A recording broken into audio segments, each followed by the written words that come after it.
Hi everyone, I'm Jimaku Brimstone. Welcome to the review of To The Pain, the fourth record by the band Nonpoint. Today we're celebrating the 20th anniversary of the record, so I decided to go back and see if it still holds up or not. As you can see here on Wikipedia page, it states that it's the fifth record because they count Struggle, a demo release from 1998, where half of the songs were later recorded for the first major album, Statement. I don't know why they do that. To me, Separate Yourself from 97 and Struggle from 98 are just demo records, and the first official album was Statement, but who cares, it's Wikipedia. My story with this band is quite simple. I stumbled upon their music back in 2016 because I was searching for more nu metal bands. The first track I've heard was Mind Trip, and to this day it's my favorite one. That's it. To The Pain is interesting because we have the same lineup as we did since 1997. We have Eli on the vocals, Andrew Goldman on guitars, backing vocals. He also did the producing and mixing, Ken on the bass and backing vocals, and Rob, the founding member, on the drums. The production is tight, it's clean but heavy, not as mono clipping, just the way I like it. I love how the drums and the guitars are mixed, same with the vocals. You can hear that they had a smaller budget at this time, but still, they did a great job with it. Message is diverse. The songs usually criticize society. They're about hardships of life, working 9 to 5, struggling with money, fame, but also they're against people who only look at others when it comes to status, money, fame, and also looks, not personality. There are also themes of self-discovery, thinking about your emotions, becoming a better person. There are also lyrics against the government, as usual. I urge you to read the lyrics by yourself because they're quite fascinating and they were written very well. Probably the best lyrics in Nonpoint's discography, and some of the best lyrics in the year 2005. Compare this to Korn See You on the Other Side, for example. That record had garbage lyrics, these ones are poetry and they mean a lot. Structure of the songs is pretty basic, standard intro, verse, pre-chorus, bridge, chorus, outro. Usually after the second chorus the bridge is like 2 to 3 different segments, then we go to the chorus. The last chorus usually is slightly different, where they add more stuff, usually on the drums, on the guitars, or the vocalist is singing slightly differently, and then the outro. That's it. When it comes to the music genre, this is a nu metal album, but it's a surprising nu metal record because it has lots of influences from thrash metal and even death metal in some parts. The thrash influences aren't a surprise because before Nonpoint was a nu metal band, it was called Nonpoint Factor. It was like a thrash groove metal project. But you can hear how the drummer adds a lot of blast beats, lots of faster playing. His kick drum is constantly working in songs like There's Going to Be a War, The Wreckoning, To The Pain, etc. And even the guitarist added some guitar solos here and there. He does some crunchy fast riffage on some of the tracks. We even have some tremolo riffs here and there. So yeah, it's a wild nu metal record and its overall sound is quite unique. Now let's focus on the performance. Let's start with the drummer Rob. He's straight up killing it. His kick drums, double bass work, the grooves, the style precision of his playing, it's all fabulous. I love his work. You can tell that he had a lot of fun working on these tracks. Next, the bass work by Ken. I must say that the bass is wonderful. It's audible, it follows the guitars in the choruses, but on the verses or in the bridge he just goes off on his own, doing some of his own stuff,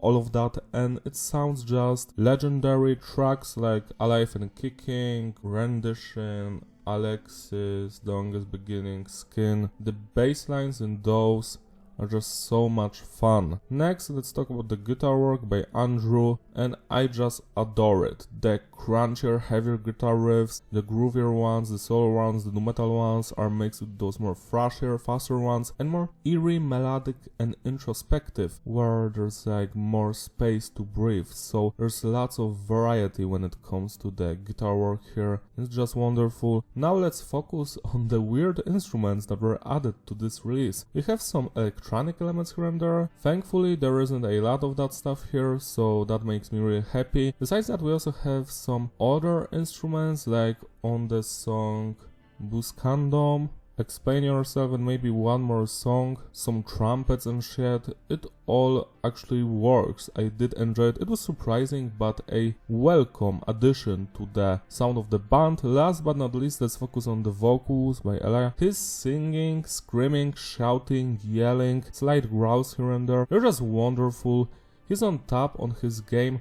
95% of the vocals here are just on the same level as on the previous 3 records, but the 5%, I'm worried about that because sometimes he just goes off the melody of the song. Because to him, I guess the lyrics are very important and he wants to get his point across. So sometimes the words do not match the melody and the beat of the song, like in the track The Wreckoning, Buscandome, for example. Buscandome has the most amount of that. The other songs, usually they flow really good with the vocals, the music and the vocals, but sometimes you can see that there's like a mismatched energy. But overall, I loved the vocals, and the backing vocals by the bassist and the guitarist, they also slap. Now let's focus on the individual songs. The album opens up with Bullet with a Name. This one has a great build up to and we get the chorus. Bullet with your name on it, bullet with your name. And then we get the rapping in the verses. The rapping is fabulous throughout the entire record. The lyrics here are just straight up honesty and truth, so you need to read them. I love the pre-chorus, which is more melodic.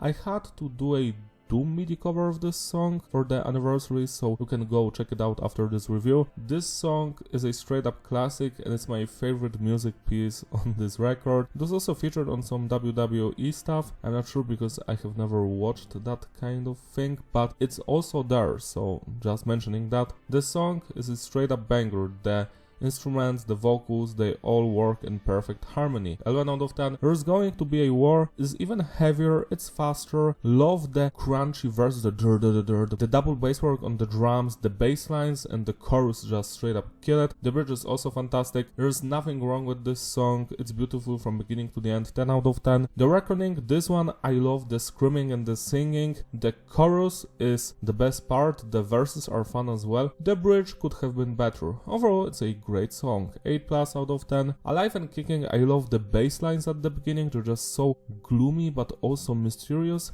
They remind me slightly of Tool. The verses are more laid back with beautiful singing and rapping. Then we get the chorus, which has more energy and passion. The vocals there are just beautiful. I love this song with all of my heart. It's not as good as Bullet with a Name, but it's a close one. 10+ out of 10. Explain Yourself. This one has fantastic vocal performance, probably one of the best on the record. The song in itself, while the bridge is very surprising and I do enjoy what's happening there with the trumpet and shit, but the overall music isn't that astonishing and impactful as the vocals are, because the vocals are straight up king, and the lyrics are so honest. They're about toxic relationship. I'm sure you've been in one, at least one, so very relatable. The song is a banger, not perfect track, but fun to listen to. I do like coming back to it. 9 out of 10. Buscandome is the weakest song on the record by far, because some of the vocals do not connect with the music, but I do enjoy the chorus where the band is doing gang vocals, where everyone is screaming. We have some lyrics not in English and I do enjoy it. It's a good song, but could have been so much more with better vocals. 8 out of 10. To the Pain, this one, the guitar riff slap. Probably the most nu metalish song, guitar-wise, the all of that stuff is here. The chromatic scale, the screaming, I like to the pain, how the guitarist is screaming pain. It's great, love the chorus as well and the bridge. Nothing to hate here, it's a banger. 10 out of 10. To the Pain transcends into Ren-Dishen. I must say that this is a beautiful music piece that sounds like something Linkin Park and Tool would do, because the bassline is very Toolish, but the soundscape in the background is more akin to the first two Linkin Park records, you know, the songs Cure for the Itch and Session. I do enjoy it, there's nothing wrong with it. It's something where you can just chill out and think about your life. There are no vocals here. 10 out of 10. Explain Myself. This one, I must say that it has energy, the passion behind the drums and the guitar riffs. I must say that the chorus could have been better. I am not a big fan of the chorus. The verses and the bridge, on the other hand, slap. 8 out of 10. Skin is one of my favorite songs here. The third best one. I just love the emotional intensity in the vocal department, especially in the chorus section. The guitar riffs there are also very melodic and memorable. Same with the bass lines. This song is a banger, should have had a music video. 10 plus out of 10. Code Red. The chorus is fun, it's good. I love the vocal performance and the lyrics especially. I feel like the song is about depression or anxiety, and my favorite part of the track is the pre-chorus. Code Red, calling for Code Red. Don't let the enemy in. His solution is not the only end. Something like that. I just love how the vocalist shifts his vocals throughout this segment. Like goes hard, then a little bit calmer, to just chill out at the end where he says the only end. It's just so beautiful. I will never forget this part of the song because it's so unique. And it only appears like 2 times, I think, in the song, or maybe 3, probably 2.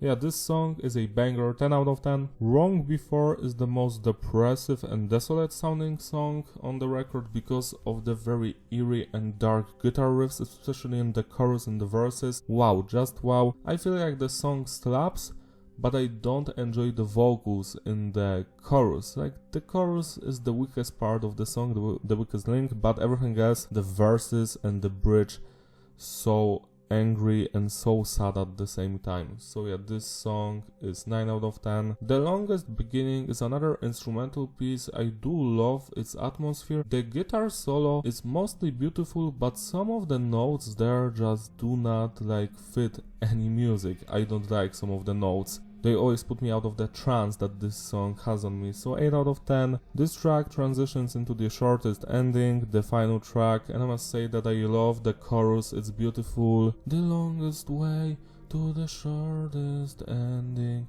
Love how he's singing there. The verses are fun as well, but I dislike the bridge section with the awful vocoder or something on the vocalist's voice there. I don't know, it's just unlistenable to me, but everything else slaps. 9 minus out of 10. We also have a hidden track called Alexis. It's about the daughter of the bassist. I must say that this song is the best instrumental piece on this record. Like, it's long, 6 minutes, but I love the bass lines here, the emotional intensity, especially in the last 2 to 3 minutes where the symphony and the keyboard elements are slowly growing, creating this very one-of-a-kind atmosphere. Yeah, this one, it's hidden, so you have to wait like 10 minutes in the shortest ending track. Should have been a song on its own, shouldn't be even hidden, because it's just great. I prefer it over some of the tracks on this release. 9 out of 10. To sum it all up, the consistency is stable, the flow is fitting, gravity. Yeah, it's an excellent record. It's probably my third or fourth favorite Nonpoint album. Yeah, I think, because the first 3 are my favorite, then this one, then Vengeance. I love the classic lineup of Nonpoint, where every band member added something to the band, because the vocalist is great, the drummer is fantastic, the bass lines were juicy because of the bassist, and the guitarist was like the person that added interesting riffs. And when he left after Vengeance, I feel that the band has lost something, like they lost half of their soul. It's just not the same without him. I wish the original lineup would reunite, because then I feel the band would come back on top. To the Pain, fantastic record. I wouldn't even remove any song here, because every single section here is fun to listen to. The only flaw that I could find is that it's over an hour long, so some people that have shorter attention span, they're not going to last throughout this probably. I do enjoy it.